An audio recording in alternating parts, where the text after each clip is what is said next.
I got back in my car and sat there for a long time. The engine was still running. The airport departure signs were still blinking through the glass doors ahead of me. I'd just watched my daughter disappear through security.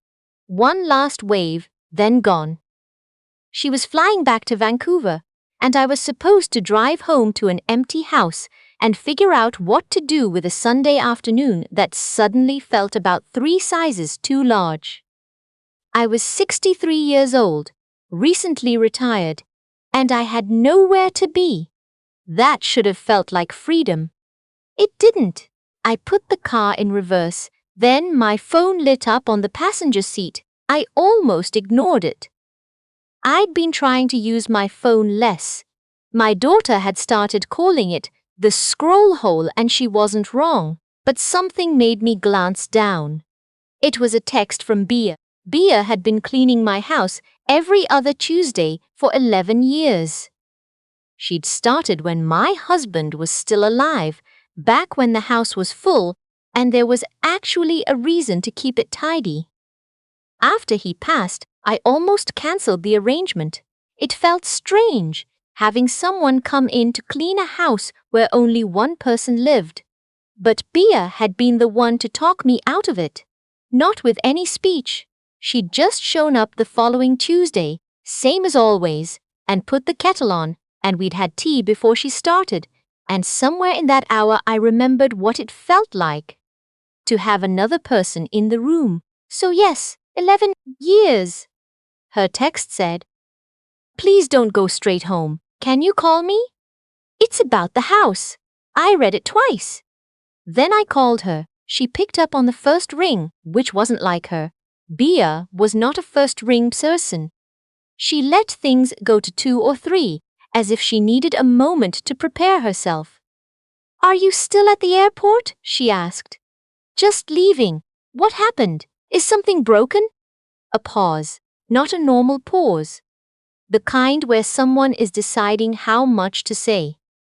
"I'm still here," she said.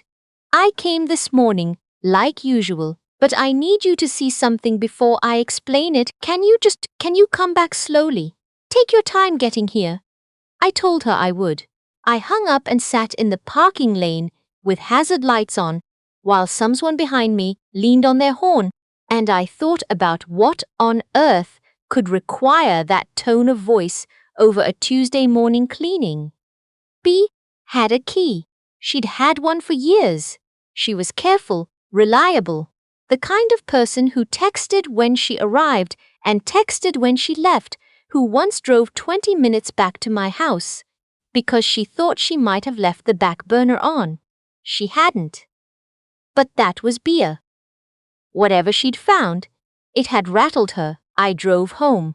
She was waiting by the front door when I pulled into the driveway, still in her coat, which meant she hadn't actually started cleaning yet, which meant she'd found whatever it was before she'd even taken her shoes off. "Come inside," she said. The house looked normal. Same hall table, same coat rack, same smell of old wood, and the lavender sachets I'd had since forever. But Bea was walking ahead of me like someone who knew where she was going and didn't want to say it out loud yet. She took me to the spare room. My son-in-law had been staying with me. That's the part I should explain. My daughter, her name is Faye. She'd been living in Vancouver for 6 years. She loved it out there, had a good life, a career she was proud of. But her husband, my son-in-law, had lost his job in the spring. They decided together, the two of them, that he would come stay with me for a few months while he figured out his next move. Job market in Toronto was better for what he did. Faye would stay in Vancouver to keep her own footing. They'd done the long-distance thing before, they said. It would only be a few months. That had been 5 months ago. I'd tried to be welcoming. I'd cleared out the spare room, bought new towels, stocked the fridge with things he liked. He was my daughter's husband. I wanted it to work, but something had felt off almost from the beginning. in a way I couldn't name and didn't want to examine too closely because examining it would have meant asking questions I didn't have answers to. He was out most days. Job searching, he said. Interviews, networking, coffee with contacts. He used the car once or twice when mine was in the shop and I'd lent him the extra set of keys. He was pleasant enough at dinner. Asked about my day. Watched television in the evenings. Left dishes in the sink in a way that made my teeth clench but wasn't worth a conversation. Nothing I could point to. Just a feeling, low and steady, like a sound at the edge of hearing. In the spare room, Bea pointed to the closet.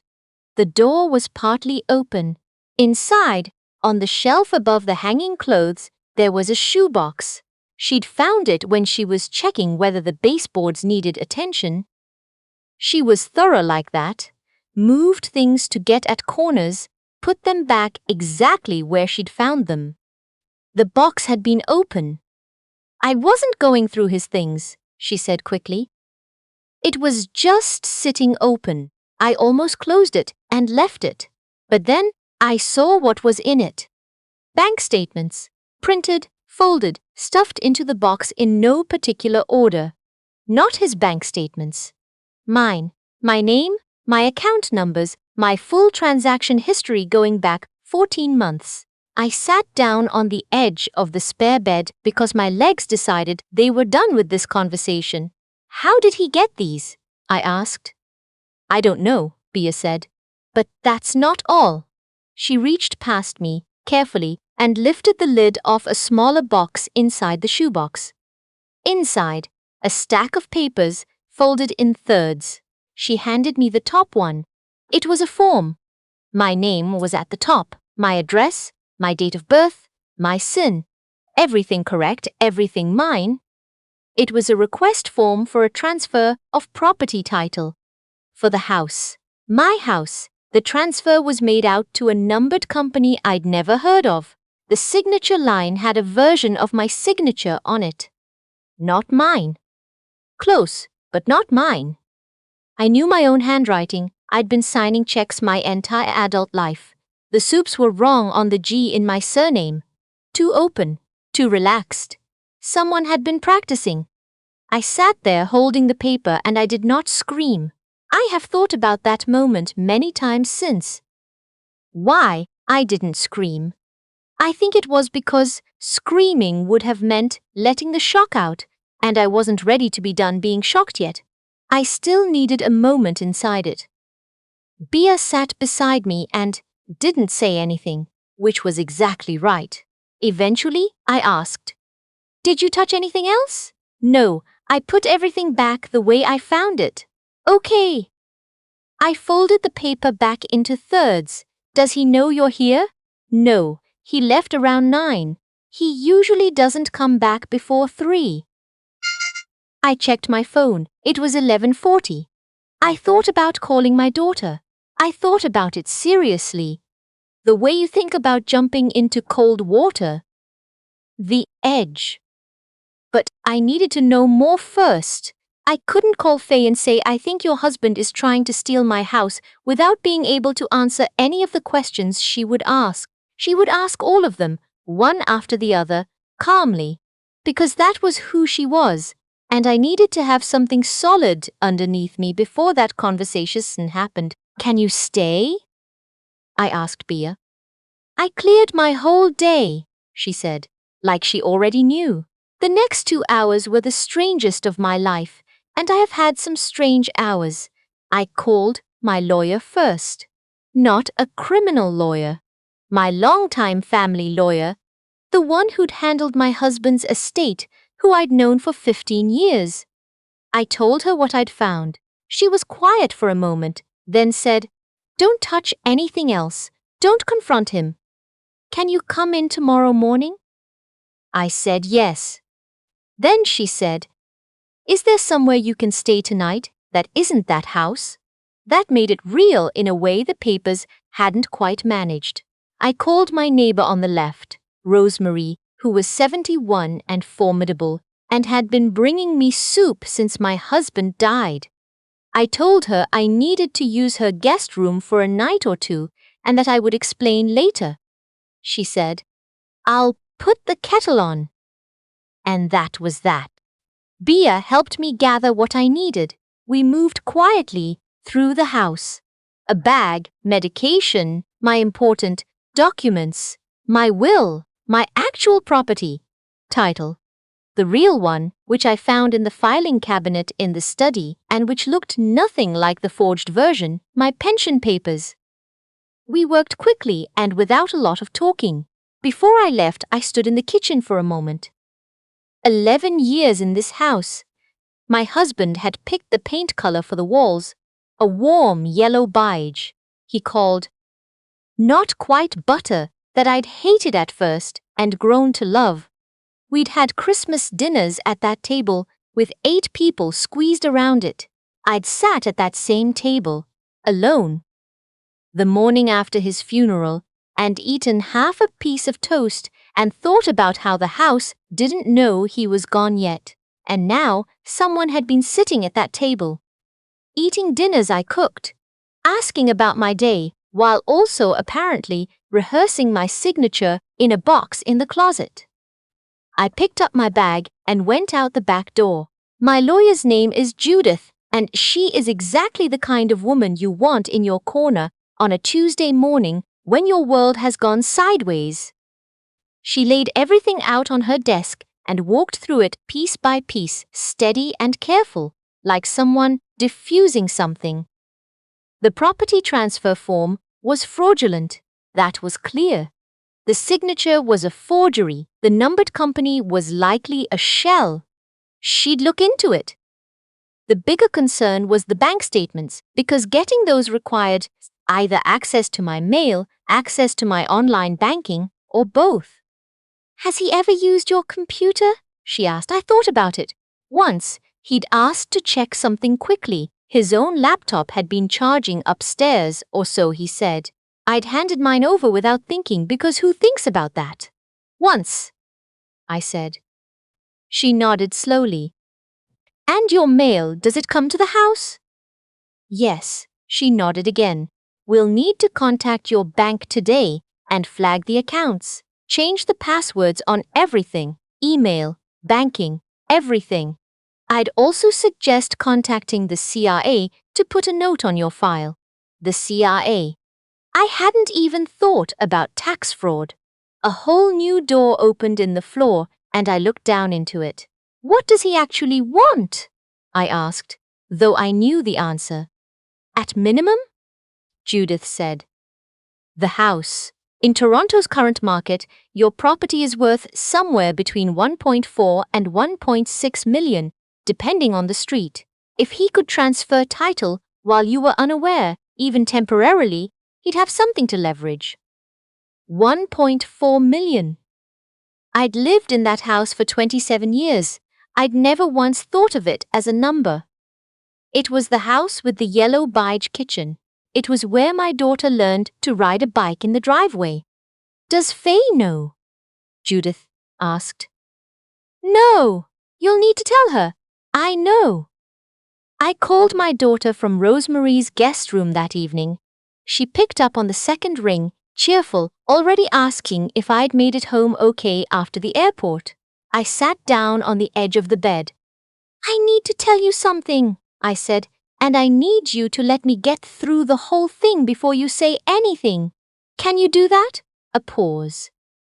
The kind where a child, even a grown child, knows something is wrong. "Okay," she said. "I'm listening."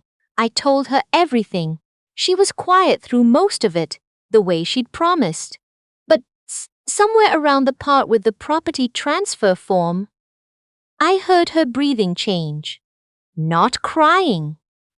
Just that particular stillness.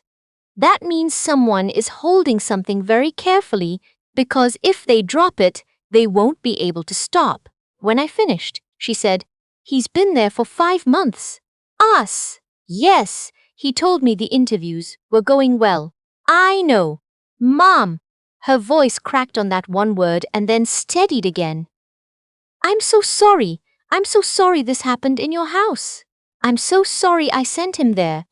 You didn't know. I should have. Faye, I stopped her. You trusted your husband. That is not a character flaw. She was quiet again. Then, what do we do? Judith is handling it, and the police are involved now. I filed a report this morning. But there's one more thing. He can't know yet. Not until they're ready. She understood. She was quiet and pale sounding on the phone, and I ached for her. This was her marriage, her life rearranging itself in real time. But she held herself together and agreed to say nothing. Come home, I said. When this is done, come home for a bit. I'll book the flight tonight, she said. It took 9 days. 9 days of me staying at Rosemary's, of Judith coordinating with the fraud unit, of a forensic accountant quietly going through my accounts while the police built their case. Rosemary made dinner every night and never once pressed me for more than I was ready to give. And in the mornings, we drank coffee on her back porch and watched the sparrows at her feeder, and I tried to remember what it felt like to be a person and not a case file. He'd taken $11,000 from an old savings account I barely monitored. He'd done it in increments small enough not to trigger automatic alerts. 200 here, 300 there. The kind of amounts that read as fees, subscriptions, rounding errors. He'd been at it for 3 months. The property transfer had not gone through. He'd submitted it, but there was a processing delay. Standard in Ontario for older properties, something about the survey records.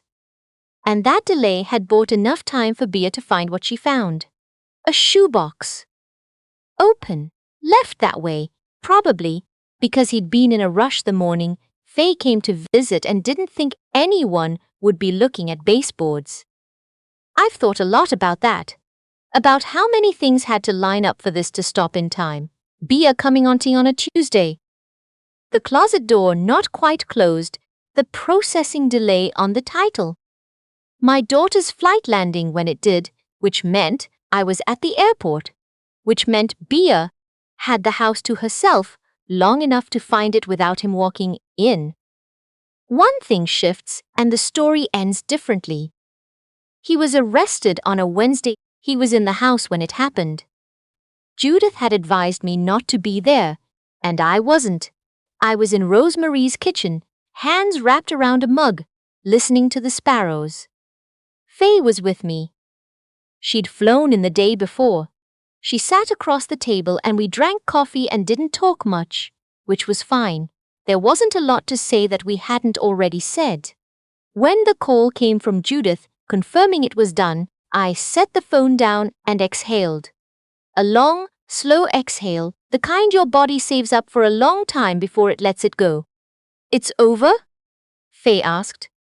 It's over, I said. She reached across the table and took my hand. She held it and we sat there in the quiet kitchen, 2 women at either end of the same grief. Different shapes of it, different sizes, but the same thing underneath. She was going to have to deal with a divorce she hadn't seen coming.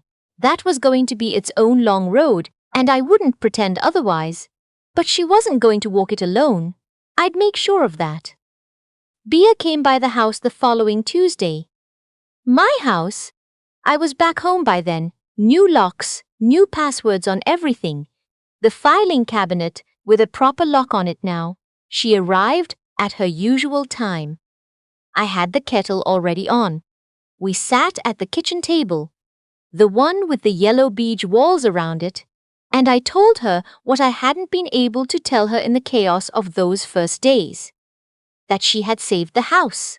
That she had, quite possibly, saved more than that, because $11,000 is not nothing when you are 63 and retired, and the house is your biggest asset and your security, and the place where every important thing in your life has happened. She waved her hand in that way she had. I just cleaned the baseboards, she said. Bea, I know. She looked at her mug. I know. I didn't want to make a big thing of it. I'm making a big thing of it, I said. I'm allowed. She smiled. It was a small smile, but it was real. We drank our tea. Outside, October was doing what October does, stripping the maple in the backyard down to its bones, which sounds sad, but actually looks beautiful if you catch it on the right morning. I'd forgotten that. I'd been so inside the fear and the paperwork and the waiting that I'd stopped looking out the window. I looked out the window. 11 years. That woman had been coming to my house. She'd been here through my husband's illness and after his death, and through all the ordinary Tuesdays in between, the ones with nothing particular attached to them, which turn out to be the most important kind. She'd seen the shoebox, and she'd known something was wrong, and she'd picked up her phone. That's all. And that was everything.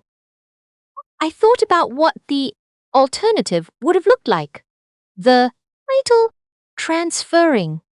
The account drained further.